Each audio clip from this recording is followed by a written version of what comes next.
This morning we have an interesting subject which probably is not as generally known as might be desirable. In antiquity, the first sciences to be developed were mathematics, astronomy, and music.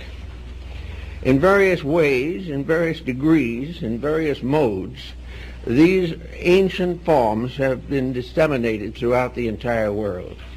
From the most primitive people to the most exalted, psalms, rhythms, and various artistic pursuits have developed and gradually risen to the degree of fine art and classical music. Mathematics was the beginning of it all. And the mathematical symbols, as developed by the Pythagoreans, probably derived from India, was the science of organization. It made possible a classification and integration of all of the different forms of phenomena in nature. Mathematics enabled us to get the problem of time, to find locations, to add up various problems and formulas, indispensable to the advancement of science and equally indispensable to the advancement of economics.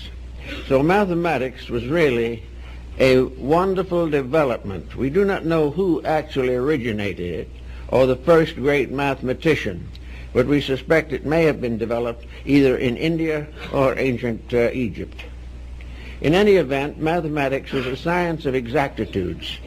It lifted things out of doubt and generality and resulted in a formation or a formularization of knowledge which has continued to support our various activities from a very remote time. Now, astronomy was not possible until mathematics came along. And mathematics took the universal system that we see around us and began the gradual organization of it. That is, it did nothing to change the system, but to organize our concept of the system. It began to reveal to us the really wonderful universe in which we lived. It's gradually revealed to us that things were not accidental, that there were laws and rules governing practically every procedure and function of the universe. The combination, therefore, of mathematics and astronomy, added together, formed what has been called Astro-Theology. That is, religion based upon the supporting evidence of nature. In other words, it was possible to decide certain values, moral and otherwise, because of their symbolic place in the natural world around us. We began to realize, for instance, the very simple fact that there aren't many accidents in the functions of universal law. We began to realize the effects that follow causes, and also the timing of cycles. We began to develop the theory of protecting agriculture through knowing the seasons and all the different forms of planting and reaping came to our attention and were integrated into a pattern. It all added up to one simple fact. We were living in a wonderful universe ruled by something. Now, what it was ruled by was still a little dim, because the physical form of the universe seemed to be all that we could find out about it. But gradually there came to the realization of these people that the physical universe was a symbol, that the processes which exist and make the universe a symbol are invisible. And gradually, out of the contemplation of visible things, we began to recognize the need for invisible forces behind these things. We could see bodies, but we couldn't see the life in them. But we could find out something about it by watching its effects in the material world. We could not control completely our integration of the vastness of the universe, but we were able to gradually create a series of laws by which we could obey the simple phenomena of life. And out of this research, this thoughtfulness of primitive people, we have the moral code. The moral code is based firmly upon universal laws, laws that men never quite understood fully, but the results of which came to their attention every day. until finally they were forced to accept the causes because there was no other way of explaining the effects. So little by little, knowledge increased. And then there came quite an interesting division in this problem. Namely, knowledge considered on the one hand as beneficial, and knowledge on the other hand as dangerous. It became obvious that knowledge brought with it power. And it is also a fact that was known to very ancient people that power is temptation, and power can lead to most of the disasters which can occur to the human being. Therefore, knowledge without ethics, skills without integration of consciousness, the individual operating in the material universe without sensing the responsibilities which are involved in existence, was a danger and a menace to the rest of society. There was no way of once withdrawing knowledge that had been given. Once the knowledge was available, nothing could put it back again into secrecy. The only answer to this problem was to keep it secret from the beginning. Now, the problem of secrecy was largely in the hands of a philosophical priesthood, or perhaps we might say a great theological structure. This structure was dedicated to non-profit. These teachers and philosophers were dedicated to the service of humanity and were free from all the temptations of personal aggrandizement. These in turn decided to censor knowledge so that it might be safely communicated. Knowledge that could not be communicated would die with the original owner. Therefore, there had to be a way of handing down knowledge from one generation to another. And as time went on, it had to spread from one nation to another until it finally reached the circumference of the entire planet. So to do this successfully, there was something had to be done to protect those forms of knowledge which by exploitation could become a menace to the survival of peoples. This story is more or less also unfolded in the Platonic account of the destruction of Atlantis. In Atlantis, skill became greater than morality. Power took over. Ethics was compromised. And finally, the entire continent destroyed itself. The misuse of knowledge must end in tragedy, must end in disaster. And if this disaster is not curbed in some way, it could topple over a civilization. So the ancients decided the one way was to put certain restrictions upon the dissemination of knowledge.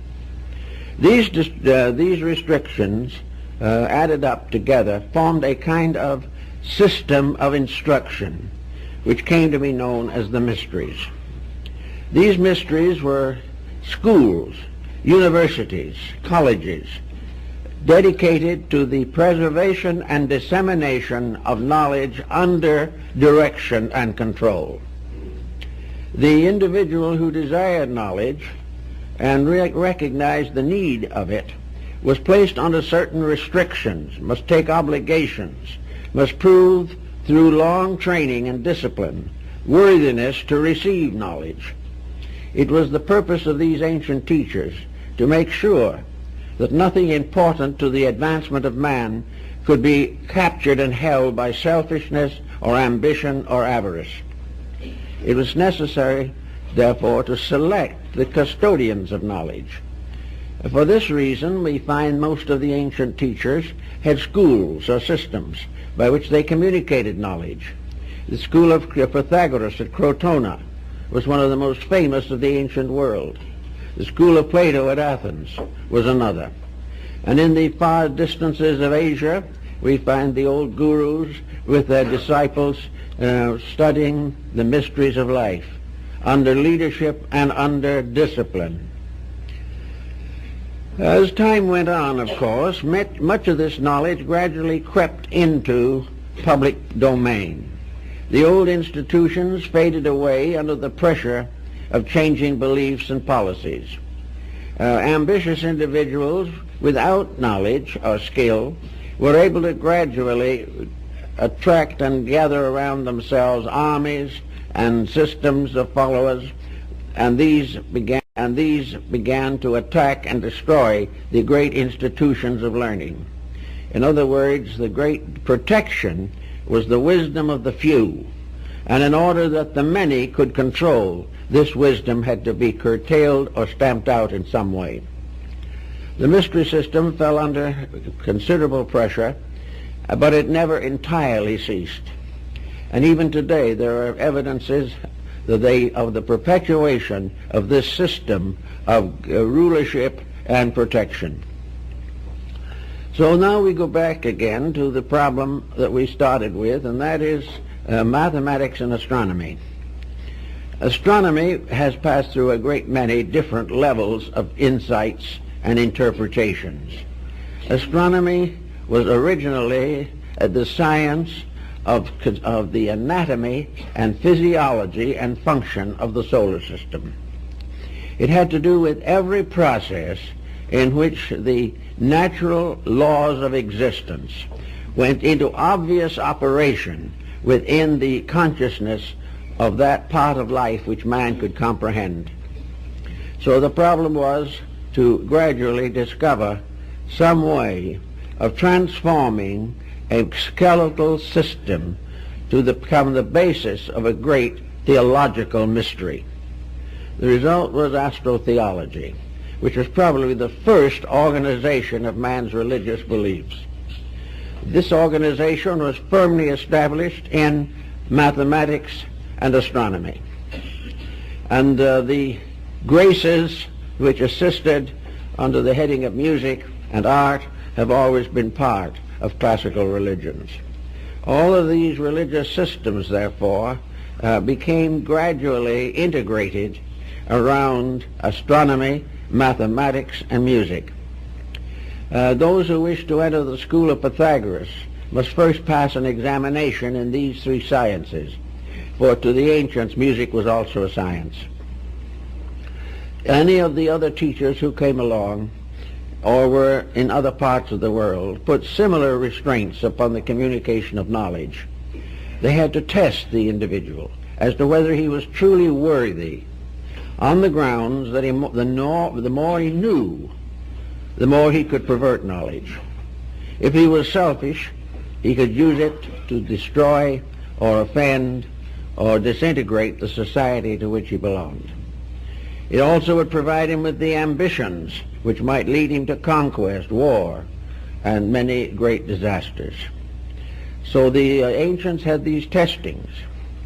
Now Homer, in a section of his writings called The Cave of the Nymphs, describes the initiation rituals of the ancient Astro-theology. And we first point out and notice that the one great religious, astronomical, mathematical day was New Year's, the winter solstice. This was the beginning of the year for antiquity.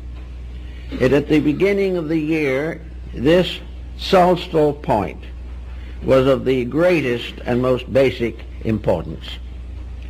Well, I think we must also realize in studying this that practically every religion and esoteric system we have in the world today developed in the northern hemisphere. And all of the calculations that are made are based upon the precession of the equinoxes and, of course, the solar system of the year in the area of the northern hemisphere. At that time, we find the zodiac already fairly well known. We find that most of the symbols found in religion were also to be found in astronomy. We realize, for example, that the 72 elders of Israel were the 5-degree divisions of the circle of the zodiac.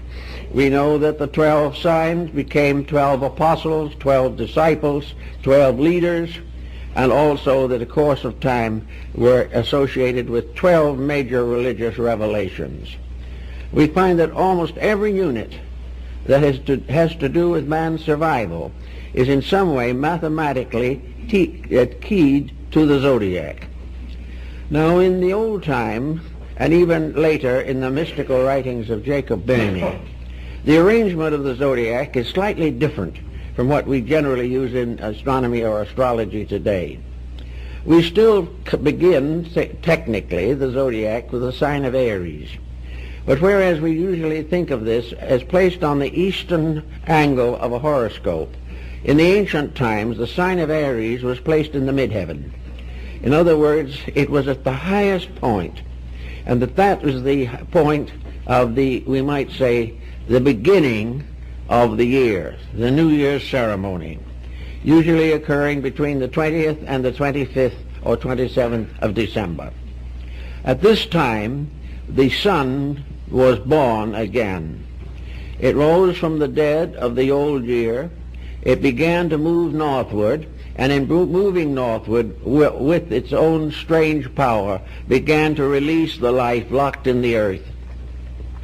So the ancients considered the sun as the principal symbol of deity. No ancient person of wisdom or insight ever thought of the sun as that being, but rather the mirror of it.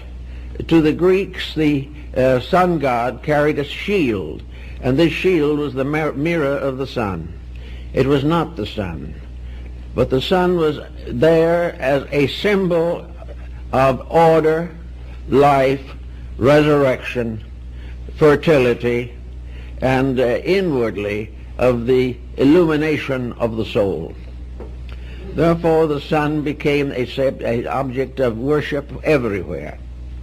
In Egypt, for instance, in the course of the development of the doctrine of Akhenaten, the great reformer of Egyptian mysticism, the Aton, or sun, was the supreme symbol.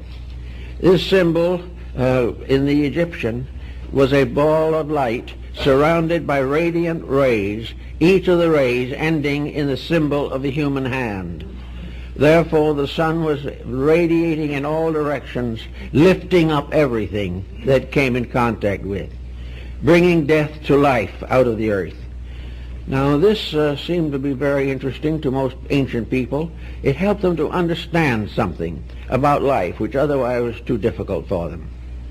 The sun also, whether we realize it or not, became a symbol of deity in early Christianity. It was definitely associated with the nimbus, the halo, and the radiance around the heads of saints. It was the symbol of spiritual light manifesting through the physical light of nature. The sun as a spiritual power brought enlightenment to the inner life, releasing the individual from ignorance, superstition, and fear. In the outer world, the sun was the generator of life and the regenerator of everything that man depended on for survival. Without the light of the sun, he could not live. Also, therefore, that part of the world where the sun was above the horizon was the good part, the life part. Night was the dark part. Night was darkness, mystery, and death.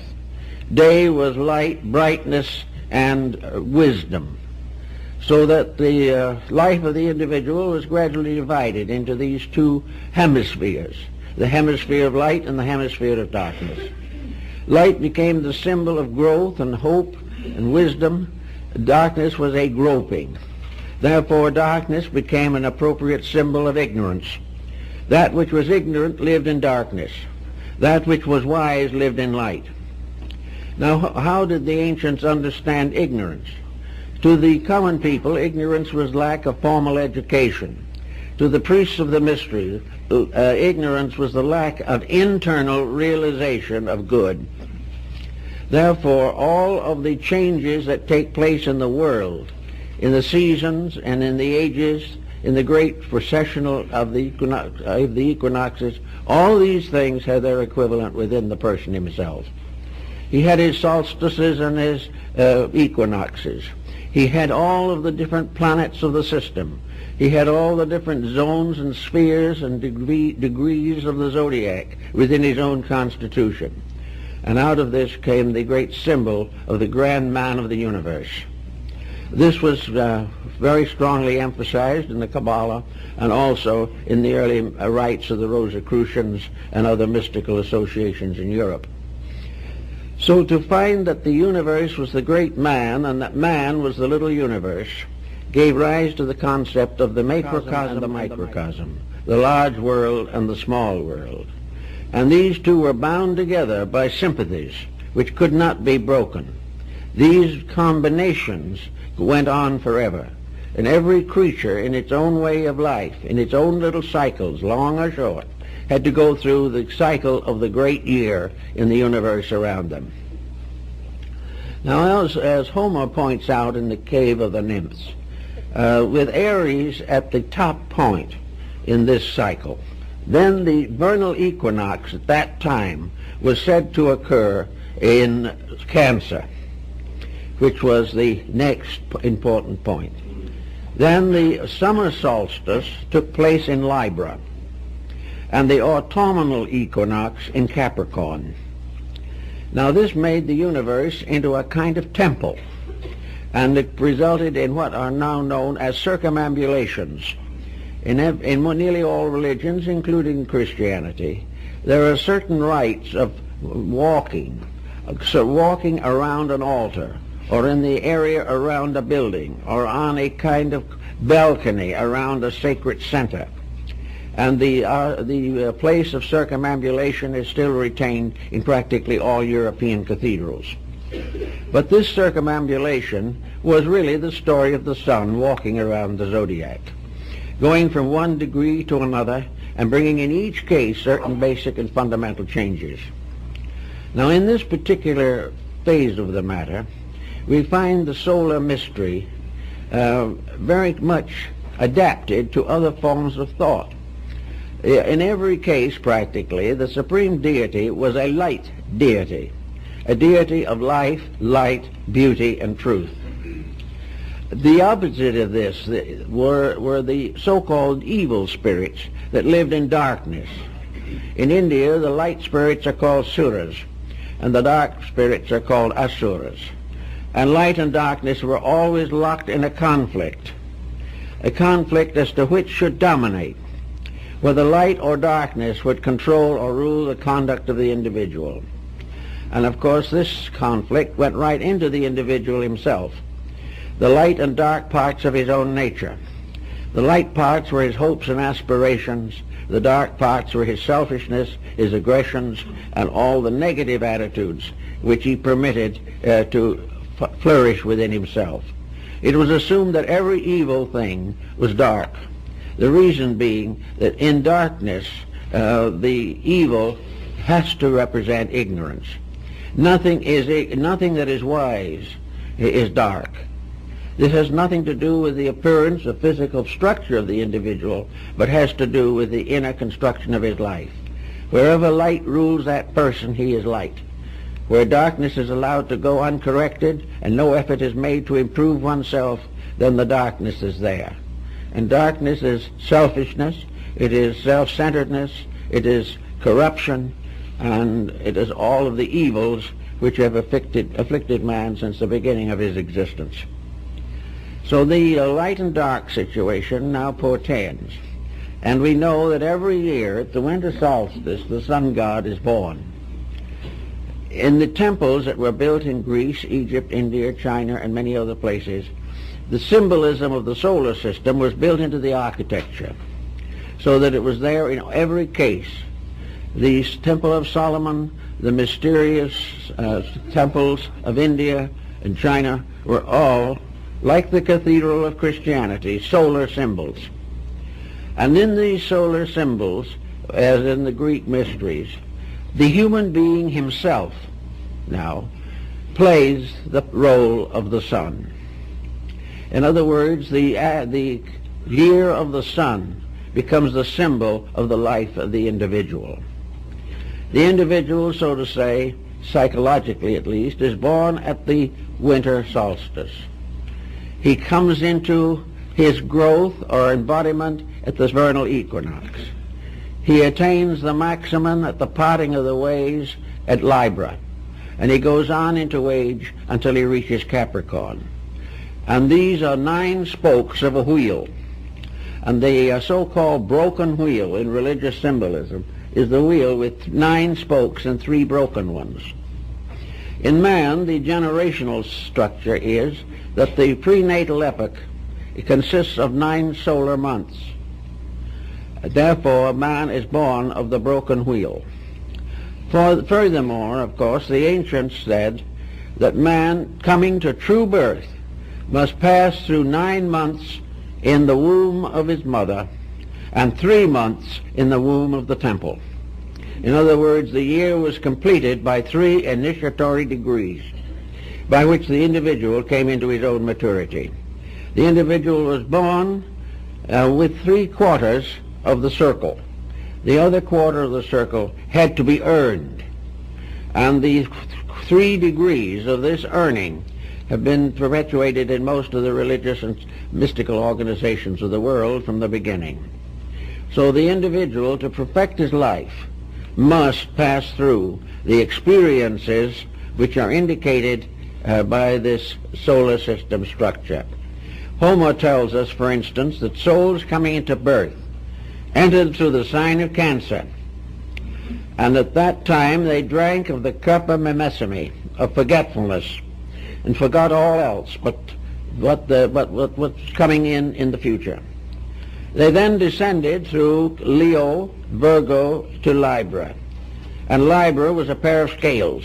And the Libra scales is the psychostatia of Egypt, the weighing of the soul. It is the dividing point between the involutionary and evolutionary march of the soul through the zodiac.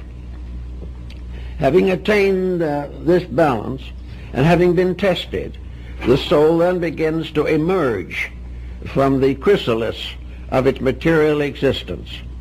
And from the time it enters Libra to the time it reaches Capricorn, it is advancing toward enlightenment. At Capricorn, it comes to the gate of exit from the body. Cancer is the entrance to the cave. Capricorn is the exit. And therefore the cave is embodiment, incarnation, and establishment in the material universe. In Capricorn, the individual comes to the end of material existence. Therefore, we almost always represent the sign of Capricorn as an old man with a scythe walking with a tiny child that has just been born. This symbolism is derived directly from the ancient mysteries and the rites that were a part of it in very remote times. Therefore, that Capricorn, the individual, theoretically departs from this life, or under the mysteries of initiation, departs from materiality. The signs from Cancer around to Capricorn represent materiality. Here the individual has to pass through all of the labors of the Hercules, who performs 12 labors, or Sindad the sailor, who makes 12 journeys, or wherever the 12 comes into the pattern. We are dealing with the zodiac. Then when it comes to Capricorn, the individual regains his lost memory and emerges from the cave into the clear atmosphere above. Now, when you look at the zodiac in this way and you place Aries at the top, then you realize that Aquarius and Pisces are between Capricorn and the reunion with deity. These represent, and found in the old symbolism, the experiences of the consciousness in the development of its extrasensory perceptions. Aquarius becomes the symbol of the great innovation of true knowledge, the great dedication. And in astrology, it is the house of the friendship. In the mysteries, it was the symbol of universal citizenship, in which the individual now becomes a part of the universal mystery. And Pisces is the symbol of illumination, or the esoteric fulfillment of the journey. And thus it goes completely around the wheel. The first 2 signs, after Aries, Taurus and Gemini, are not involved in embodiment, but they are involved in the superphysical aspect of the universe. Because the 5 signs, Aquarius, Pisces, Aries, Taurus, Gemini, belong to the invisible world of causes, from which the soul descends into embodiment. and from the time it enters embodiment to the time when it casts off the body, it remains obscured. It remains concealed from its own identity. It must struggle in darkness. Now, in the mystery system, this is a point of great importance, because from the time the entity enters through the gate of Cancer, of birth, to the time when it exits again through Capricorn, it is in a world which is strange to it. It is in a world in which it is being tested for its own immortality. Not that the immortality is threatened, but because until the soul has made this journey, it cannot be safely entrusted with the great truths of life. This is the place or the sphere of learning.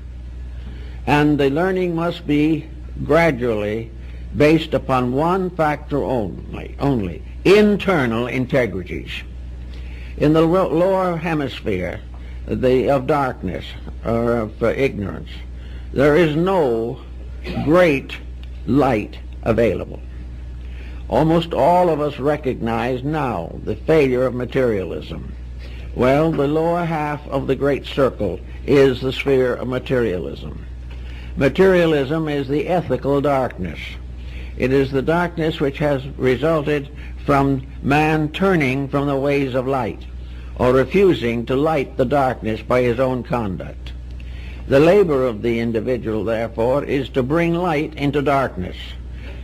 First, the light coming in himself from his own darkness, and then later bestowing light upon the whole world which is in darkness. Therefore, the great teachers are the light bearers, who must bring light and hope to the dark semicircle of the lower half of the zodiac. Now, in getting into this, then, we find what we know today to be true, that we live in the material world, which is a world of uncertainties. Our facts are very few. Our convictions are numerous and conflicting. We do not, any of us, have the answers to the ultimate. And we are not going to have those answers given to us. We must release them from within ourselves. Therefore, in this hemisphere of darkness, each individual must work out his own salvation with diligence. Those were the last words of the Buddha. We must, each of us, find the light according to our own integrities. To do this, we must have dedication. And this dedication is, whether we realize it or not, bestowed by birth itself. From that time on, we must develop this dedication by personal effort. We must resist every day those forces and conditions which perpetuate darkness. And darkness is always lack of the final form of light, ethics, or the recognition of the essential values of integrities. If the individual goes along this pathway, he comes, as in the Egyptian ritual, finally into the great hall of the twin truths in Amentet, the abode of the great god Osiris. Now, Osiris has as a symbol an eye, and that eye, of course, is the sun. And this eye represents the sun of the underworld. When the individual is in the lower half of the zodiac, the only sun that can shine into his life is from within himself.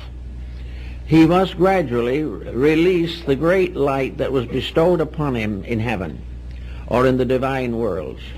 In the meantime, if he comes into the hall of Amentet, he stands before Osiris, who wears the plumes of the north and south, that is, the plumes of the spiritual and material halves of the zodiac. The crown of Osiris is inclined exactly to the degree of the solar axis at the present time. In other words, the ancients knew the inclination of the axis. This deity, then, becomes the judge of the quick and the dead. And this deity is the sun in its karmic aspect. The soul of the deceased person is represented by a symbol. And this soul goes into the presence of Osiris to be judged, to be weighed in the balance. And we have here a very interesting series of symbolical rituals which can be mentioned briefly. First of all, the court of Osiris in the underworld is the place for the assessors or the judges, and this was the origin of the present jury system, where the individual is judged either victorious or defeated by a jury of his peers. In addition to the juries, which sit at the upper end of the great papyrus symbols on the scrolls of the Book of the Dead, there comes forward the defender, the public defender. In this case, the public defender is the one and only son of Osiris, born posthumously after his father's death, therefore called the son of the widow. And this deity, Horus, with the eyes of the solar hawk, stands before his father and asks leniency for the soul under judgment. And as the trial proceeds, this leniency becomes, in a sense, the fact that Osiris' son is going to carry the guilt of the person if he cannot survive the test by his own strength. Then the weighing of the soul takes place, and on one end of the balance is the feather of the law, Mayat, and on the other end is a little vase containing the heart of the dead person. And the dead person's heart cries out in the ritual, "Let me not perish with the body that dies in a day." Therefore the soul asks for consideration and forgiveness. The prosecuting attorney is in the form of Typhon, the mysterious water beast of the Egyptians, a creature combining in symbolism the attributes of a hippopotamus and an alligator. This is the one that is to receive the soul if it is not able to go on to the better life. And of course, to the Egyptians, the meaning was very obvious. This creature that swallows up the imperfect soul is re-embodiment. If it doesn't pass, it must come back. In the meantime, the balance is made, and Horus, the son, pleads with his father, interceding for the soul of the person who is passed on. And then because Horus is the only begotten son of his father is lenient to the world through his son and forgives the soul and permits it to go in peace. It's a very interesting ritual, and has been found in one form or another throughout the whole world. Now, as the scene continues, we know that Libra is the sign of the balance.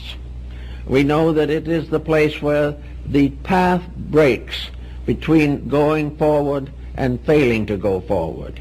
In every case, there comes the time when the journey downward into sorrow and fear comes to an end because the soul has achieved a victory over its own weaknesses.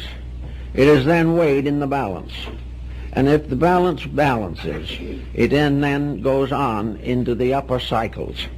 And this is the reason for the sign of Libra, the scales, being exactly opposite the sign of Aries, which is the symbol of the great winter power. This symbolism then goes on, and we find that the human being is the solar symbol. The human being is the creature that must make the circle of the zodiac inside of itself, not out in the world, but it must perform the 12 labors, and through the performance of the 12 labors, prove that it is ready and worthy to receive enlightenment. So we followed then the time when the sun moves northward. The sun moves northward beginning at the winter solstice. And here it is for the first time starting out on a new journey. Now, the Egyptians and the Greeks and the Hindus all knew that the sun wasn't actually born at the winter solstice. It was, in a sense, reborn annually. It had to come back each year to the beginning of a new cycle of existence and experience. Therefore, an embodiment was a new cycle, but not a true beginning from antiquity. So forth, from the beginning, the soul moves gradually northward to produce at the vernal equinox the mystery of spring. And the mystery of spring was also very heavily believed by practically all peoples of antiquity. It was the symbol of the coming of the new fertility. That which was conceived in Aries is born into material life in Cancer. And of course, the sign of Cancer is always the vernal equinox, and this occurs whenever the time is necessary and right. This is when the soul enters into embodiment. Now, the vernal equinox follows, now this is with Aries in the midheaven, not with Aries on the eastern horizon. The time of Easter is therefore the great symbol of the resurrection of the dying God. The ancient light promise is fulfilled, for it was believed in the ancients that the coming of the vernal equinox was the proof of the pact between God and man. That at this time, if this equinox occurred, it was because the whole world had a new lease on life, a new opportunity to perfect itself, a new chance to be truly wise and good. And if the world didn't end in a terrible conflagration at the vernal equinox, then man's hopes were fulfilled. He was to be given another opportunity to perfect and unfold his own nature. So the vernal equinox was the time of promise. It was the time of resurrection. It was the time when the earth was broken and the little seeds came out. It was the time where the old mystics in Europe celebrated the feast of the mustard seed, the little seed that was very small, the heart, which was from sometime to be a great tree that would shade the universe. Celebrated the feast of the mustard seed, the little seed that was very small, the heart, which was from sometime to be a great tree that would shade the universe. So the beginning of the new opportunity for regeneration was the resurrection of the sun god at the vernal equinox. Now, this was carried over into theology and brought into contact with many different legends and myths in all parts of the world. But in every one of these different systems, the actual sense of the matter was that the human being in his own growth passes from conception to birth, and in passing from conception to birth fulfills the first part of his journey. He then is born, and the birth, the physical birth, is the beginning of the journey through the chambers of initiation. It is at that point that the entity begins to unfold the potential. Here the small twig of acacia is revealed. It is shown that the life is there, that in the winter it appeared to die, but it was not dead, it sleepeth, and it comes forth again. And in the life of every individual, when sorrow, misery, destruction, evil things plague the life, make it seem very difficult, by quiet contemplation of realities, we all discover that there is in us the germ of an immortality that cannot perish. But that when we really desire and start a conscious journey towards truth, at that moment the little seed within ourselves begins to build the inner life for us. The seed becomes the tree of the soul, as it was called by Bhimi. So we can start out on all the problems and processes of life. And we are not shown what to do or told exactly. We have the experience of our ancestors. we have three great directives to help us. One of these directives is observation, to see what is happening in the world. Another directive is experimentation, to try a thing and see if it works. The third one is tradition, the gift we receive as a legacy from our ancestors, who have passed through all kinds of experiences and problems. If we are able to use these three instruments, they will guide us, or guide the sun, from the vernal equinox to the summer solstice. It will then bring into play all of the labors of life, for it is from the time of the planting to the time of the harvest that the individual must guard his properties, must sacrifice his time and energy to protect the crop which he has planted. The farmer, therefore, is most busy in those months in which it is necessary for him to prepare for the harvest that is to come. Therefore, in life, young people must prepare for the harvest of the years. Those starting out must build for the future. And in each instance, the great supreme power to achieve that which is most necessary or most desired lies in the dedication of the individual to the principles of his religion. Actually, therefore, the ancients didn't have religions just the way we have them. They didn't have so much formalization. Most religions of antiquity were religions of joy. There were very few sorrows in the religions of ancient peoples because they believed so firmly in the reality of good that they even accepted troubles and tragedies as testings of good, of means of strengthening. Adversity tempers the steel of the human soul, making it strong in emergencies.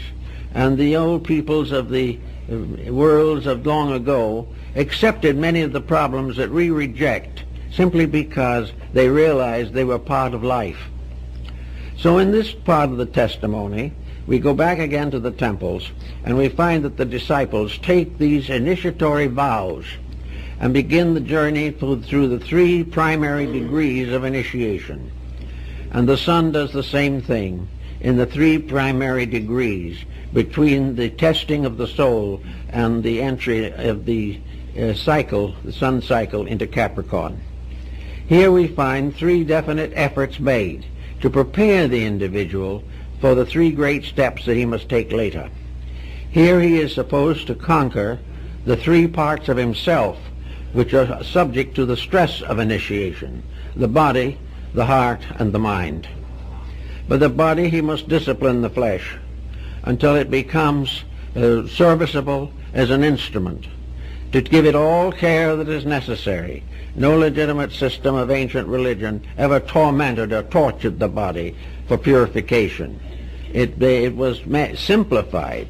All the luxuries might be eliminated, but it was necessary to protect the body because it was the contact with the world of experience, and without that the great trip could not be successfully made.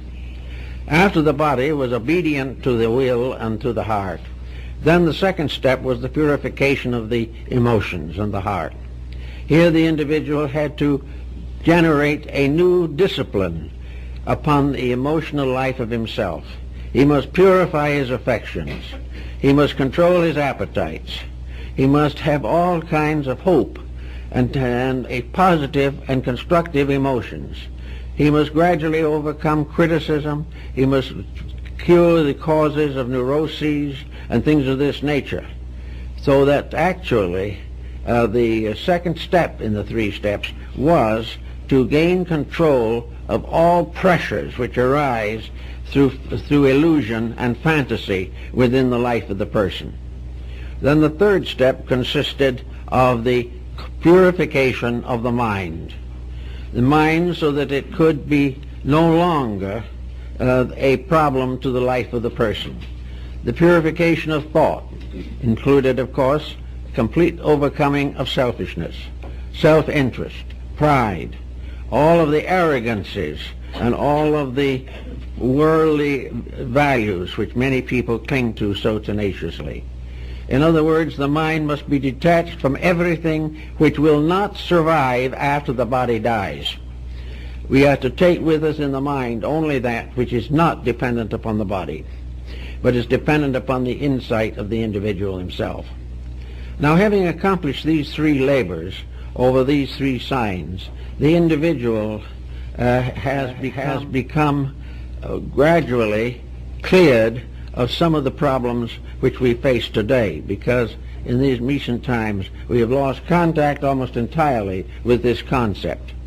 We are no longer in a position to understand just what all this adds up to. But one thing we do know is that gradually so-called progress has destroyed the integrity of millions and millions of people. We are no longer able or willing to use the body and the physical embodiment for the improvement of nature, for the strengthening of character, for the extensions of knowledge, and through the birth and rebirth within ourselves of those elements and factors and parts which are necessary to our perfection.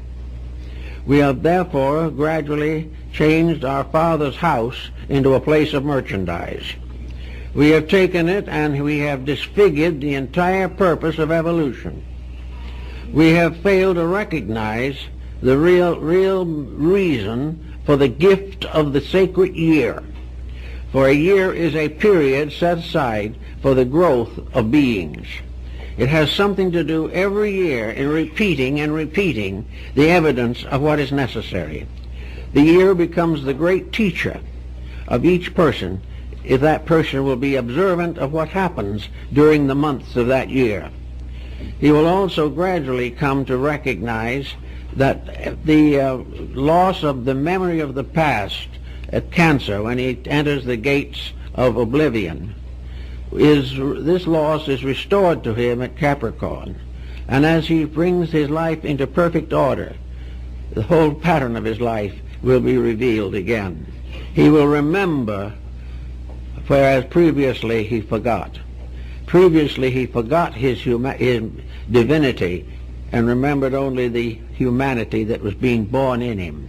At Capricorn, he is no longer locked into the memory of material things, but restores his memory of the divine world from which he came. So the year is a very great symbol of things, a symbol that we all could do something about.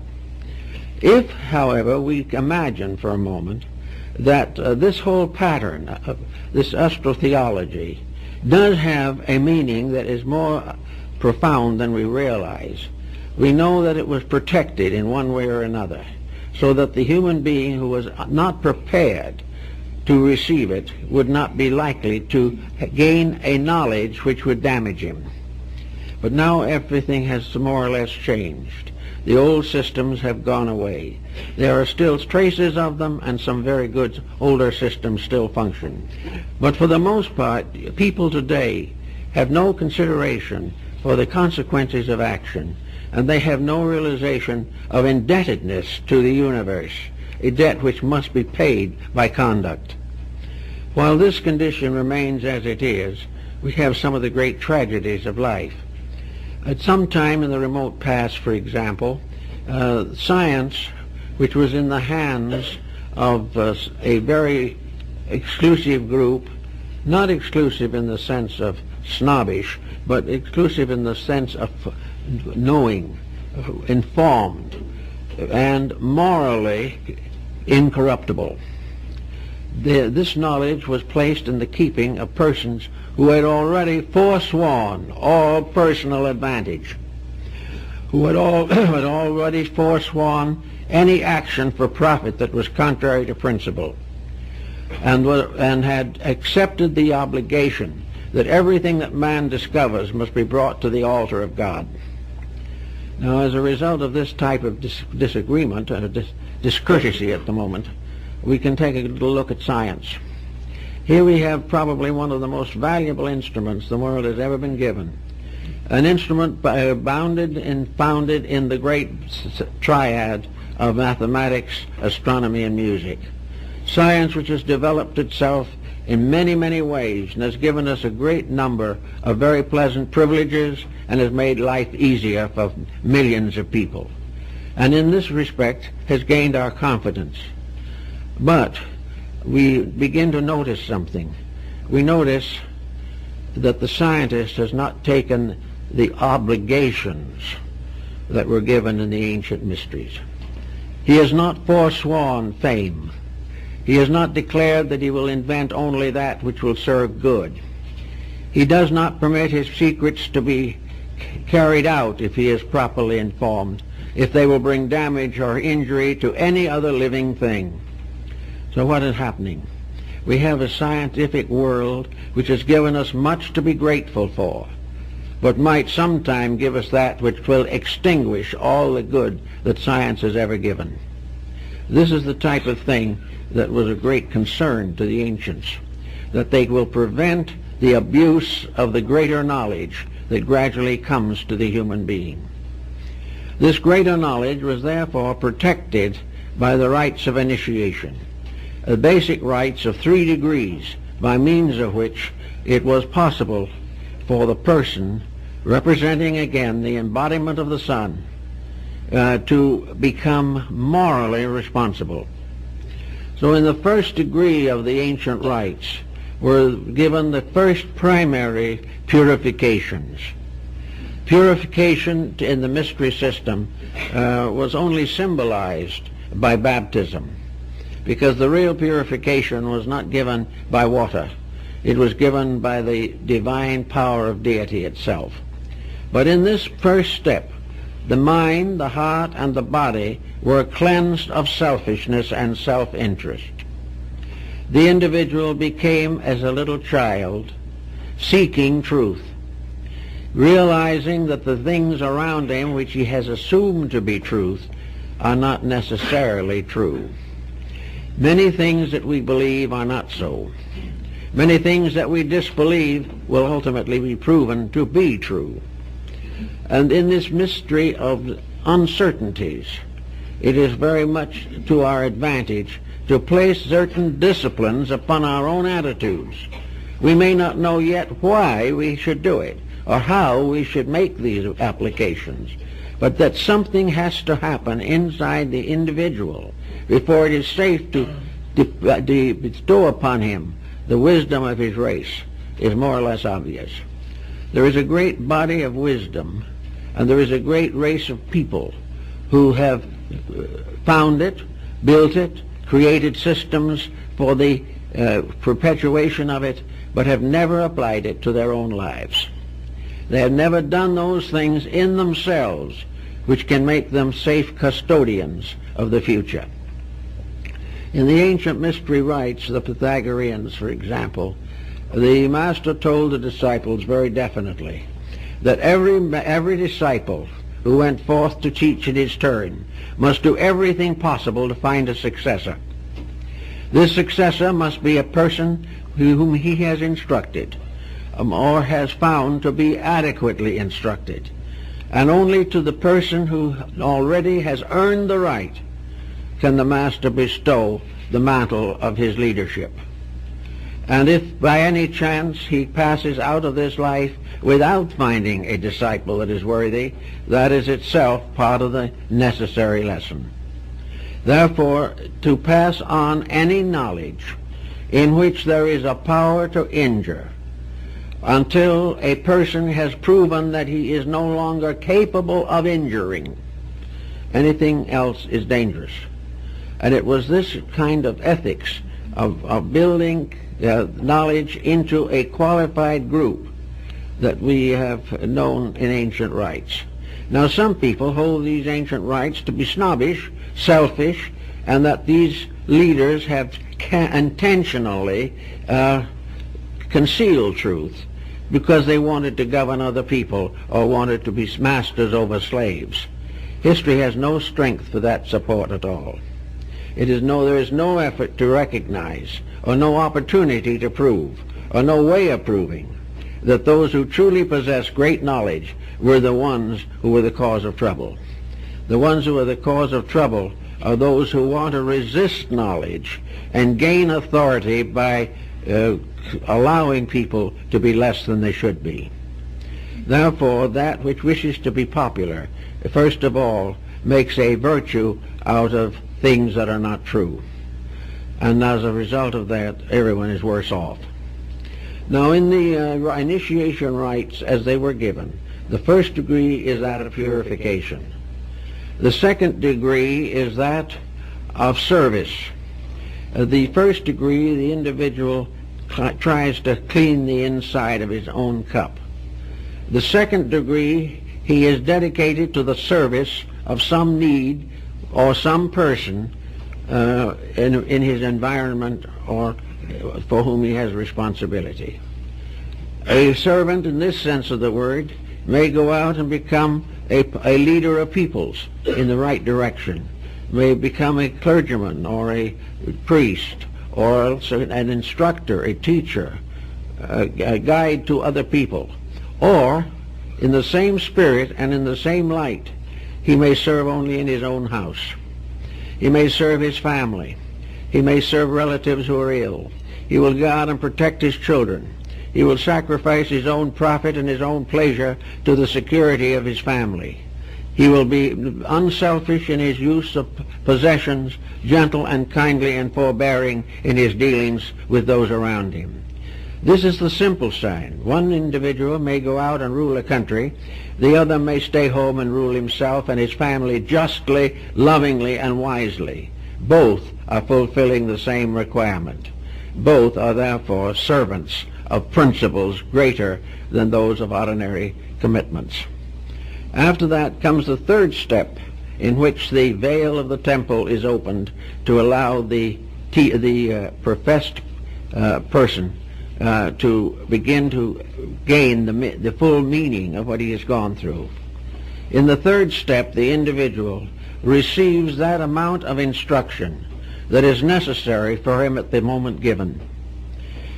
He is then given the keys to use certain knowledge which was previously denied him. Now, in the idea that this knowledge comes simply from another person is not quite true either.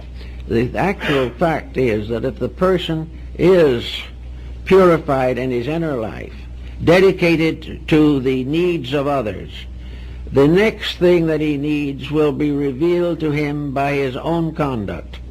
He will discover that which he needs next because he needs it. But if he is not ready for it, he seeks for it in vain. And the idea that he can find something he doesn't deserve is not supported in the old systems. It is that he must deserve before the truth can be given to him. And if he gains what appears to be truth without deserving it, it will ultimately end in deceit and destruction. So those were the three steps that the average person has to follow, just as the sun has to follow. It goes from its birth to its point of greatest restoring and resurrecting power. It passes from there to the time when it goes to harvest, and then it goes into the silence of winter. Now, what is the silence of winter in relationship to this mystery cycle? Is it really an evil thing? No, not according to the old rites, it isn't. Winter might be considered is the great Sabbath. It is the time of rest. It is the time in which all things which have passed through experience are rewarded by rest and repose. Winter is the time of peacefulness within. It is the time where the individual no longer has to labor, but has to rest for a time before he goes forth on another cycle. In other words, in the terms of the men and women of the desert, the winter is the caravanserai, the place of rest and repose, where the individual who has completed the cycle of life has an opportunity to prepare for further life. Well, the ancients held that under that heading also came what was termed digestion. This is an alchemical term that is very interesting and has great significance for us. Digestion means that having passed through a series of experiences, it is necessary for the individual to summarize what he has accomplished. It is necessary to transform an experience into an awakening of inner value. The individual has had a life with many problems. He has had many different decisions to make. And in the Pythagorean discipline of retrospection, he goes back over the years of his life to find out what he has really learned, to know what mistakes he has made, and also how he corrected those that he discovered. He finds out how the weaknesses of his own character are still holding him back. He discovers where little germs of self-centeredness have prevented certain magnificent facts from being manifested fully to him. In retrospection in the Pythagorean school was usually given at night or just before bed, to sleep. And that in the great solar cycle, this retrospection is part of the cycle of winter. This cycle of winter is a very interesting phenomenon because we know very little about it, except everything seems to go to rest or go to sleep. And there are few things, however, like the evergreen, which was among ancient peoples always the symbol of immortality, and therefore the Christmas tree, that in this phase of the situation, the soul comes to a temporary condition of after-death awareness. It is not judged by something else, it is judged by itself. There is a recapitulation, as is also referred to in some cases where it is said the person's in desperate condition in this world, in drowning or something of this nature, see their whole life go before them again in reverse order. This is to a great degree the same principle involved, except in the after-death state. There is no judgment, there is no punishment except what the individual bestows upon himself in the reviewing of his own conduct. He is not whipped by some evil spirit. He is not damned by an avenging deity. He is simply detached from body to contemplate what he has learned while embodied, which will help him to be unembodied forever. This is the situation more or less as it stands. The individual must finally become his own judge and jury. And this is possible because of the deity that abides within himself. He is judged by himself, but he is judged no longer with the modifications of his personal interests and desires. He is not judged because he wants to do this or wants to do that, and he cannot say, I'm sorry, but that was the way it was then. He has to face the exact fulfillment of his previous life. He has to realize what he did was right and what was not right. And for those who have had a very miserable existence with very little discipline, the experience will probably be a little humbling, but never evil, never corrupt, never a terrible pain, but rather a deep realization of failure. But always in the realization of failure, the promise of ultimate fulfillment. So that in the dark part of the winter, we find the loneliness of that which is the human state. Every human being is in a sense alone and will always be lonely until it can be restored to the eternity which is its proper nature. So that in the winter the individual becomes a little bit aware of the necessity of fulfilling his own winter. And lots of elderly people look back upon a very constructive and useful life. They're pretty well satisfied that they've done it as good as they could do it. And when they're unbodied, then they will also have a clearer vision of what it all meant. Very often the individual can only say, well, I did sacrifice myself because I felt it was necessary. But this isn't the real message.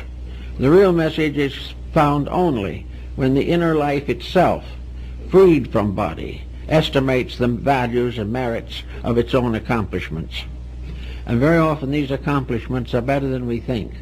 And very often these accomplishments cause the simple person to be given precedence by his own conduct over those who seem to be much more advanced than himself. After this experience of winter comes again the problem of a new spring of life. And in this experience, the soul goes to sleep again. And after going through this particular experience, the soul begins to fade. It goes into a kind of a deep rest, a repose. And you will find that in studying various books dealing with these subjects, there is really very seldom any description or any discussion of the interval between embodiments. We have long assumed, of course, that this interval was filled with compensations and punishments and so forth. But let's realize for once and for all that all of these things are internal. That the individual in the interval does have a communion with themselves. They are not surrounded by fork-tailed demons. They are not punished forever. They are not lost. They are not lost souls. They're people who are trying to explain to themselves the mistakes they made last time and making resolutions not to make them again. In other words, it is a quiet self-contemplation. Now, if a person has committed some very serious fault or some very evil deed, then in this clear atmosphere of realization, this sudden experience of a larger existence than the person ever realized in the material world, there can be some serious repentance. There can be a realization of the great mistake that was made, and also perhaps a dedication of some kind to remedy that mistake in any way possible. In other words, the individual is born into this life, again through the gate of cancer, not just simply as a brand new little infant, but as a person or a being that has learned something by an after-death cycle, and that this learning must be incorporated into the new embodiment. This learning must become part of what is brought forward into the new incarnation. And it is the nature of things that each incarnation should be a little improvement over the one that came before. So we have the interval bringing the person back with a personality, with an integration of their own. Each individual is the sum of his own mistakes and also the sum of his own accomplishments. He comes back midstream in a great cycle of unfoldment. He comes forward with various degrees of achievement. And very often the more advanced his degrees of achievement, the more simple his life will be here. Wise people do not wish to burden themselves with those excesses which contribute to temptation and misery. Therefore, those who have a deep understanding will probably live a simple life. But they will also have certain experiences which they will confront again. If necessary, they will be placed in a difficult family situation which they must solve because they didn't solve it before. Another one may find heavy emphasis upon honesty because he has not corrected his dishonesty in a previous life. Appetites also have very strong karmic consequences, and moral delinquencies are punished seriously. The individual must gradually realize that these punishments are in himself, that he wanted them, he needed them, he had to have them, but the moment he is embodied, he doesn't want them. So it is only between incarnations that he really gets a good look at himself. That is the time when the facts of life are most evident and normally available to him.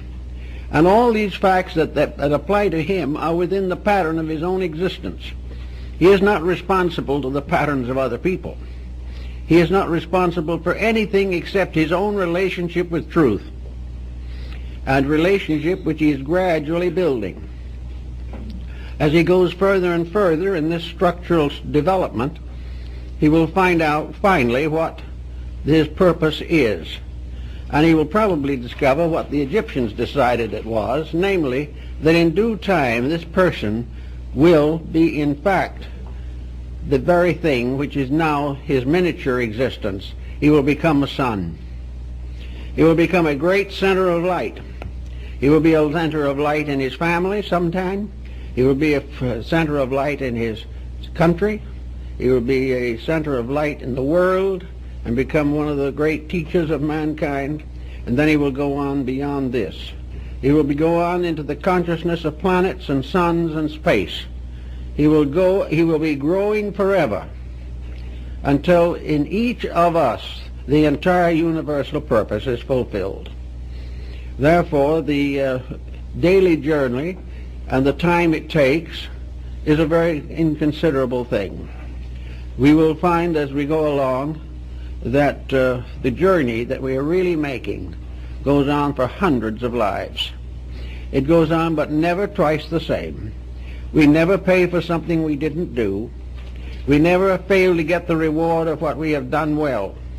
But these rewards are in terms of soul growth, not in terms of material circumstances.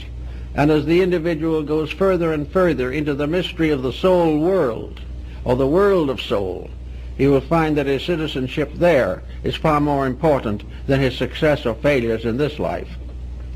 But we are all getting a little better. We are all growing. Sometimes a bad mistake is one of the most powerful forces for growth, because it suddenly brings us face to face with ourselves. We find that things like alcoholism, narcotics addictions, and things of this nature become a great burden upon the soul. But the soul learns to overcome them, and in the overcoming it gains a strength otherwise impossible to it. So everywhere, every time, always, the growth is going on to the best of the ability of the human being to perform growth. So in this way, the sun becomes a kind of master plan, which by coming around each time begins to bring a cycle of experiences to nature. Each year the sun comes back to the world. Each year the world is just a little different. Each year the sun performs a slightly different service, and over the period of ages these services vary greatly. But in all cases, nature continues to produce the solar cycle, the sun, in order that it may fulfill its own purpose. The sun is the cleanser, the purifier, the illuminator. And it will come every time to carry on this particular task. Sometimes it will find a dark world waiting for it, heavily burdened with its own errors. Sometimes it will come to a better world, where things seem right. But always the sun in its cycle is working towards the one great end. And that great end, of course, is the final illumination of all that exists.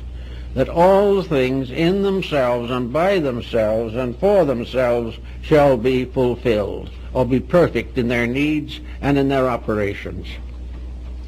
Thus we can find in the old sacred books how often the sun deities are called by names that are more or less solar.